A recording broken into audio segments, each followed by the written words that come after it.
Today I'm looking at the 100 best shots from the original 6 George Lucas Star Wars movies. That's not to diss the Disney films. I mean, Rogue One and The Last Jedi have arguably more impressive cinematography than any of these, but I just think for this video, focusing on the main 6 will be the most enjoyable. Also at the end, I'll count up how many shots there were from each movie to see what the best cinematography is overall. At 100 is Boba with Jango's helmet, and we are already setting off this list very strong with this shot, which is to me the most impactful due to how it puts us in Boba's shoes. Despite the large battle going on around him, to Boba, the only thing that matters is the death of his father Jango at this time. At 99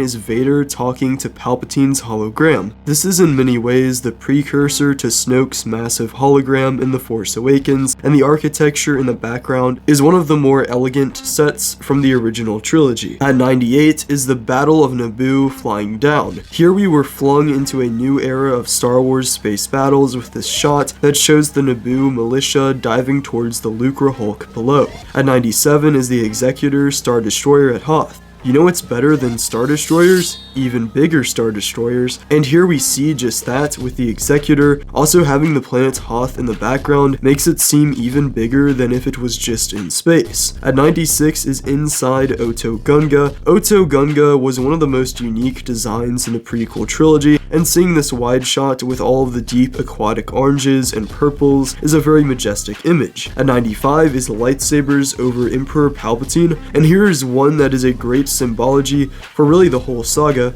with the chess pieces fighting against each other while Palpatine, who is controlling everything from the shadows, is laughing in the background. At 94 is Attack of the Clones opening shot. Most of the opening shots from these movies are very iconic, except for Empire Strikes Back. That one is lame and forgettable as it gets. But misguided film complaints aside, the Attack of the Clones opening actually reversed the norm, with the camera panning up instead of panning down, with an upside down ship flipping around, and this is a very trippy, immersive shot that gives you the signal that this Star Wars movie is not like the other girls. Okay, I mean, unlike the usual straightforward action-adventure plots, this one had a romance story and a noir mystery at the same time as the usual stuff. 93. C-3PO alone in Tatooine Dunes. I like how liminal and eerie of an image this is, with C-3PO alone in a void of life, which is essentially just desert and sand dunes in all directions, with no one but him there. At 92 is Yoda and Palpatine fighting in the Senate, extreme wide shot. The irony here that the place which was once the representation of democracy in the galaxy is now where the newly declared Emperor and Grandmaster of the Jedi Order are dueling to destroy each other is pretty ironic. At 91 is Anakin's deal with Jawas. This shot is truly beautiful with the characters here and the massive sandcrawler in the background, as well as the evening sky, giving it a majestic look. At 90 is Queen Amidala looks out the window. I like how this gives off the idea that despite her position of power and royalty, Queen Amidala feels more isolated from her people than ever, having to be stuck inside for their sake when she would rather be helping them out there making a real change. Just so you know, moving forward, this list is subjective and based on my own perceptions as a human being, so I'm not attempting to claim these as facts or the most voted upon by a large audience. Also, you might be able to tell that my voice sounds a little bit off this video. That's because I'm actually sick. I don't know if I have COVID or what, but I feel pretty terrible. And yet, I'm gonna thug it out and do this video anyway, but yeah, my voice might sound pretty bad. At 89 is Smoke from Jedi Temple. You can see some clear 9/11 imagery here, which makes sense considering this movie was released in 2005, and concept art for it was being worked on as early as 2002. Also, just seeing the Jedi Temple with a massive plume of smoke reaching to the skies above is a tragic sight to see, especially after we got to explore it so much in the Clone Wars. 88. Palpatine and Mace break window. While there are certain faults to the way this duel was shot that I believe can be improved, this one is pretty cinematic, with Palps and Mace cutting out and thus breaking this window at the same time. At 87 is Anakin splits. As funny as I thought this was as a kid from Anakin doing the splits, it's also a somewhat comforting and peaceful shot that shows a rare example in the movies of Anakin actually being a good Jedi. At 86 is Anakin's Sith eyes. Here we see Vader Vader's transformation into a Sith complete, with him turning around on Mustafar, which is an intense image that has a lot of meaning behind it. At 85 is Beru and Owen's sunset. I like how this honors the binary sunset shot with a more mellow and simple image, while also having enough detail in the clouds to make this pop a little more. But don't worry, I'll be talking about the binary sunset down the list some. At 84 is Jabba's palace sunset. The biggest thing here for me is just how cool Jabba's palace is.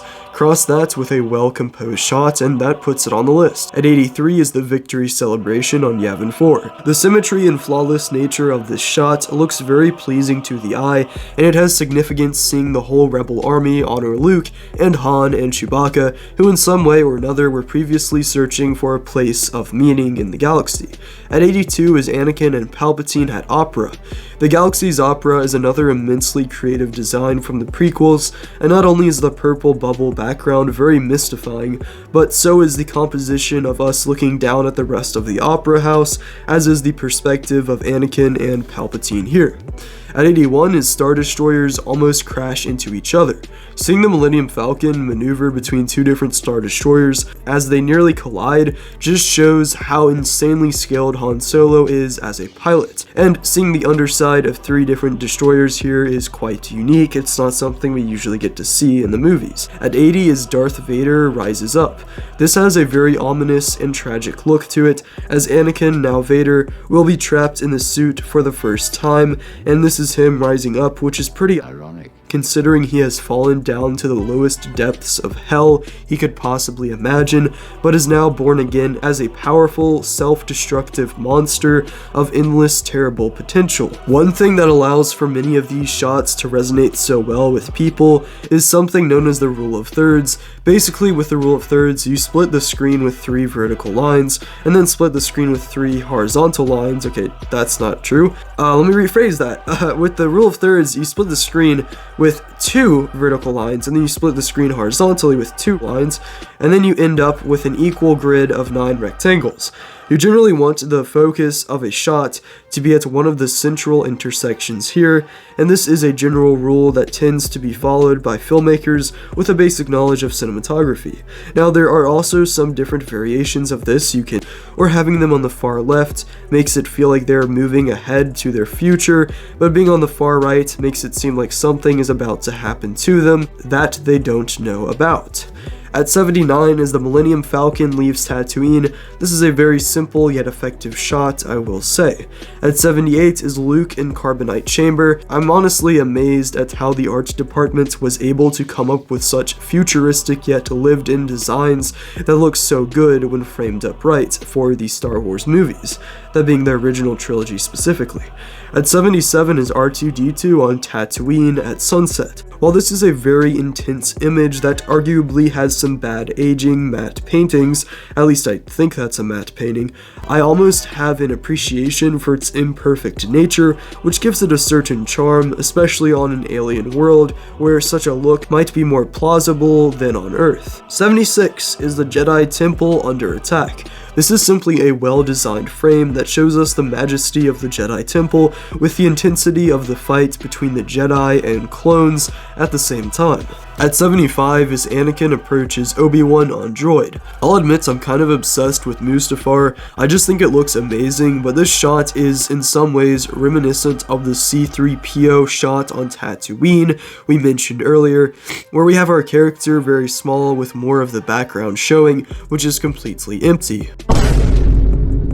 At 74 is flying out of the second Death Star. I think the designs for the incomplete interior of the second Death Star are really nice, and this is such a cool shot. Swinging from the port to the Rebel fleet, leaving the battle in front of the Farce moon of Endor, and of course following Wedge as our lead. At 73 is Darth Vader breathing for the first time. Seeing Vader's helmet put on completely, piece by piece, followed by complete stillness, and then the very subtle but still noticeable detail detail of the air above his mask moving with his first breath is all done masterfully here. 72. ATST destroyed by 2 tree trunks. The symmetry on this shot is very nice. 71. Han with Tauntaun on Hoth. I like how empty this image is other than Han and the Tauntaun, and the blue and white coloration is very dreamlike as well, as is most of the Empire Strikes Back imagery. At 70 is Bosch approaches Han in Carbonite and Jabba's palace. The slow track towards Han with this dope nighttime lighting makes for a great shot. Also, I don't know if I'm pronouncing Bosch right. I probably am not. And some like OG fan is gonna get really mad at me. Hey guy, I'm sorry, okay? You know, one Star Wars name pronounced wrong. This guy doesn't know what he's talking about. Nah, I just forgot how to pronounce that. At 69, Leia gives R2-D2 a message. This is another example of really good symmetry, and it's also very basic, which allows us to focus on only the subject of the image. At 68 is Anakin versus Dooku on the Invisible Hand. I just really like the sweeping track on them we get with the Battle of Coruscant going on behind them as they duel it out on the Invisible Hand. At 67 is the Senate at nighttime. This shot from Attack of the Clones has a very mysterious feel, with the dark blue clouds nicely contrasting the illuminated core of the Senate building.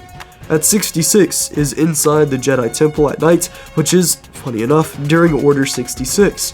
And while this is the only shot from inside the Jedi Temple we get during this scene, it does a good job of showing the massacre which is going on throughout the whole temple despite the serene atmosphere of the temple at night. At 65 is swimming to Oto Gunga.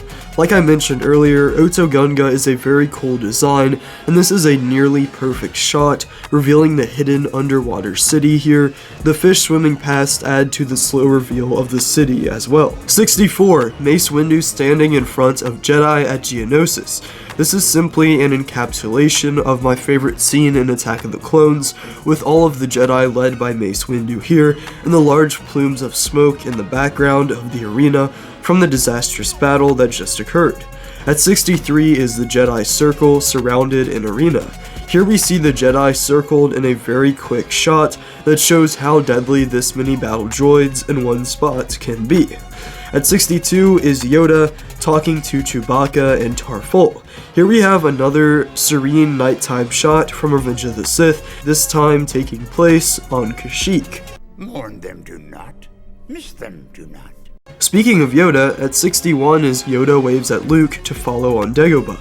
So for this one, which might just be the most mysterious, dreamlike shot of the list, and you can tell what I mean just by looking at it.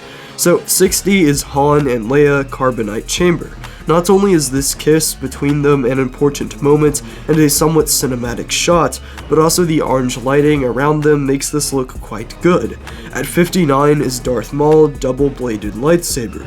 Despite how simple this shot is, it's also very effective in portraying the threat of Darth Maul. At 58 is General Grievous spinning lightsabers. This is a very quick shot that is somewhat terrifying as Grievous approaches Obi-Wan with 4 spinning lightsabers that could kill him if he's not careful here. At 57, Luke arrives at Jabba's palace. The framing of this shot is nice, following the rule of thirds, and seeing Luke in his dark Jedi cloak arriving at the temple makes you know that something is about to go down. 56, Anakin versus Dooku, Geonosis in the dark. Despite how average of a fight scene this is, I do really enjoy this shot right before Anakin and Dooku start fighting in the dark, where they both raise up their swords at the same time, and we get a flash of electricity illuminating their frames against the dark background. At 55 is Ayla Secura Death.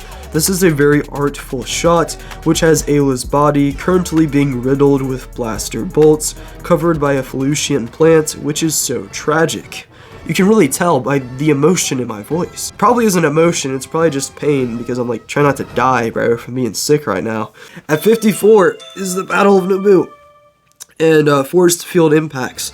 Not only are the great grass plains of Naboo beautiful, but then you throw a big old force field in front of them, and that just makes it even better. 53, Anakin and Padme picnic.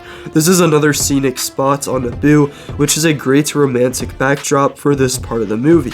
At 52 is a Luke enters tunnel Bespin. Another rule of thirds follower, I see. Very nice. Also, the contrast of lights to dark entrance and Luke's tattered tan uniform is very well composed as well. At 51 is Anakin versus Obi-Wan with Lafrani in the background. So Lafrani is the name of this star, and seeing some lights on Mustafar is quite beautiful on top of the illuminated stairs leading to this walkway here. At 50 is the second Death Star reactor explosion. The way the shaft to escape just appears suddenly, rushing through the screen, is very exciting and makes this a satisfying shot to behold. 49 is the Vader meditation chamber. General Veers looking on at this massive meditation chamber, which transitions in between black and white to create a very cool shot, is something in my opinion that is very cool. At 48 is the Lars homestead in smoke. This is a very good wide shot that has great meaning for Luke's life. Well, great as far as importance, maybe not great for him. And also he stands here beholding the wreckage of his home for the entire 19 years of his life. At 47 is Vader in Carbonite Chamber. This is an iconic frame of Darth Vader showing him against the dark blue and orange background. 46 is Battle Droid Heads Rise. The rule of thirds is utilized here, and seeing the battle droids rise in focus and out of focus is a cool sight to behold. At 45 is Snow Speeders flying over the snow to AT-ATs on Hoth. I love how realistic and gritty this shot looks, with the appropriate amount of motion blur for moving at such high speeds as this. At 44 is the first Death Star destruction. While not as good as the second Death Star destruction, which I'll cover soon, this one is still pretty magical, seeing the once empowered Death Star turned into nothing more than dust. At 43 is the Battle of Coruscant flying into Vulture droids. This is a great shot from the massive space battle over Coruscant, where we see the Jedi Interceptors and ARC-170s pass in between the Vulture droids. Let them pass between us. In a head-on assault. And besides how cool of a concept that is, the whole background literally looks like a painting, and that's just how surreal it is, which of course boosts this up. At 42 is Darth Maul misses the Jedi on Tatooine. This is again a cinematic shot, and seeing evil dudes in big cloaks for whatever reason seems to work pretty good for this list. 41 is the first jump to hyperspace.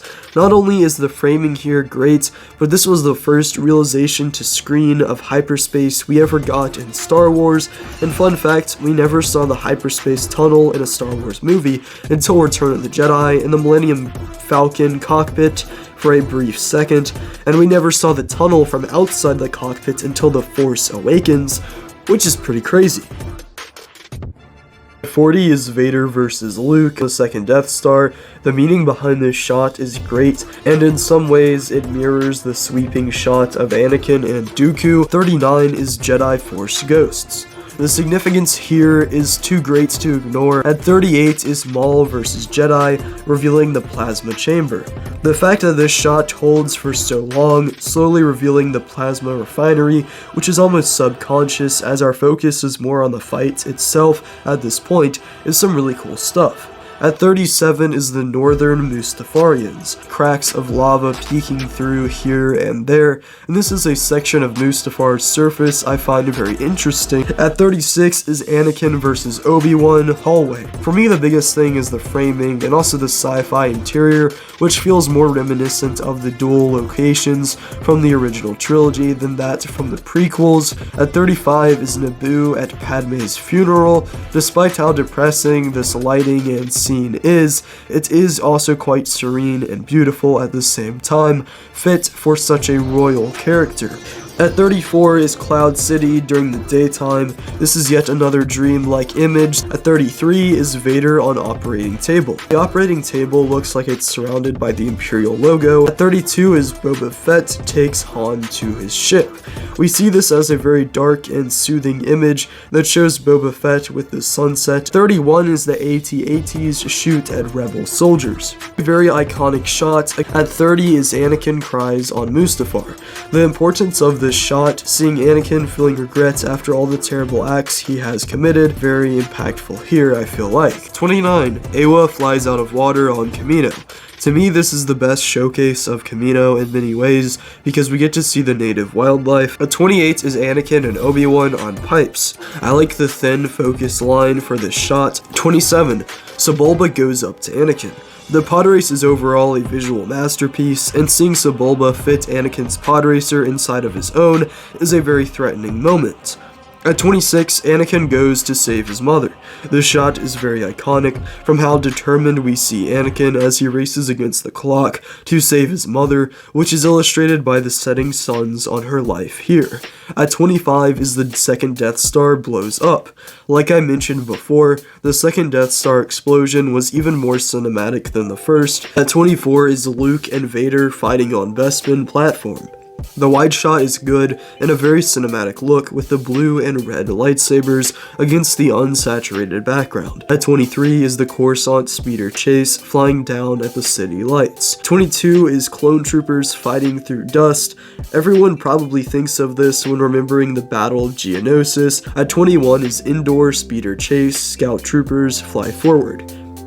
I mean, I already love this scene, so when you have a well-composed, fast-moving shot like this, at 20 is the Star Destroyer shoots at Tantive 5. While not the best shot from the opening sequence of A New Hope, this is still a great one that has some very similar characteristics to the speeder chase shot I mentioned before. 19. Bird's Eye View, Anakin Jedi Temple March. The elegance of such a shot is impressive. Cinematography. At 18, Luke walks through Cloud City alone. To me, this is such a liminal space shot that I had to include it, and the framing is honestly really good as well. At 17, the Falcon flies into Space Slug Cave. The way the Falcon gracefully flies through the asteroid field into this cave, that is very enjoyable to watch. 16 is Anakin's hand on Mustafar.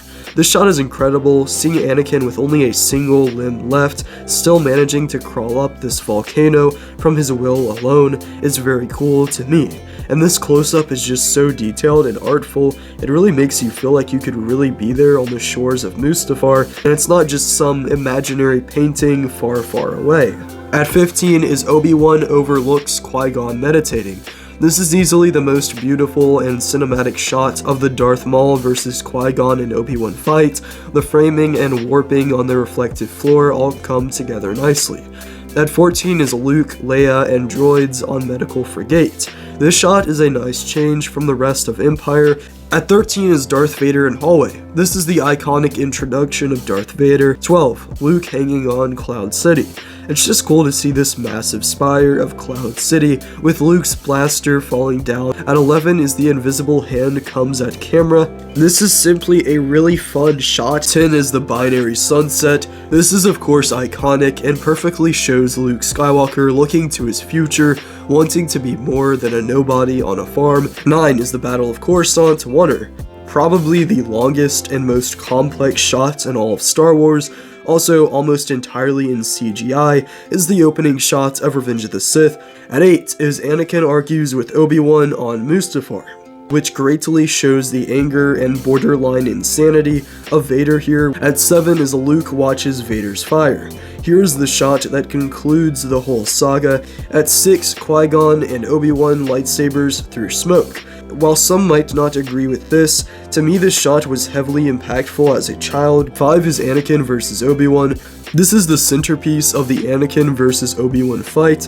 At 4 is Anakin and Padme go out to arena. Not only is the beginning of this shot masterful, showing Anakin and Padme isolated in love, until we then end the shot with this amazing sweeping reveal of the massive Petranaki arena. 3. Pod Race Mirage. While it is very brief, to me, this is a defining moment in the pod race scene. At 2 is Luke vs. Vader Carbonite Chamber. This is such a well-known image that really is the best framed shot in an already greatly executioned scene, but to me, the best shot in all of the George Lucas Star Wars movies is Number 1, Star Destroyer chases Tantive 5, which also just so happens to be the first ever shown as well, and as beautiful as the Tatooine visual is, and the urgency of this moment, the best part is the pure spectacle of seeing this massive Star Destroyer pursuing the Tantive 5, which goes all the way forward, getting bigger and bigger until we can see its engines from behind. But here's the Christian advice segment of the video. You can skip to this time right here if you want to get back to see what the sort of ranking is as to what movie has the best cinematography overall. For today, we have from the Apocrypha, from the Wisdom of Solomon, 1712 through 1713, "For fear is nothing but a giving up of the helps that come from reason, and hope, defeated by this inward weakness, prefers ignorance of what causes the torment." And the meaning I got from this is that fear is often irrational, and sometimes we don't want to listen to what actually makes sense because we are afraid of what we think is the truth but really isn't. You can leave a comment on this video if you had any questions, video suggestions, or just want to tell me how your week has been. Consider checking out the merch store as we have some really fire winter merch. Not as fire as this, but still pretty cool nonetheless. Merry Christmas if I haven't told you yet. I upload normal videos every Friday at 5 o'clock p.m. Eastern Standard Time. Also shorts every single day. But yeah, back to the video. And so as you can see here, for whatever reason, we actually had the Phantom Menace with only 13 different shots. Attack of the Clones had one more with 14, so neither of them had too impressive cinematography overall. Revenge of the Sith had an insane 29 different shots. I did not even notice this while making the ranking. But yeah, maybe I do have a little bit of a bias to Revenge of the Sith. And then A New Hope has 12, as does Return of the Jedi, and Empire has 19, making it the best of the original trilogy. So there you go. And if you want to see how many days pass in each Star Wars movie, you can click on this video right here. But yeah, see ya.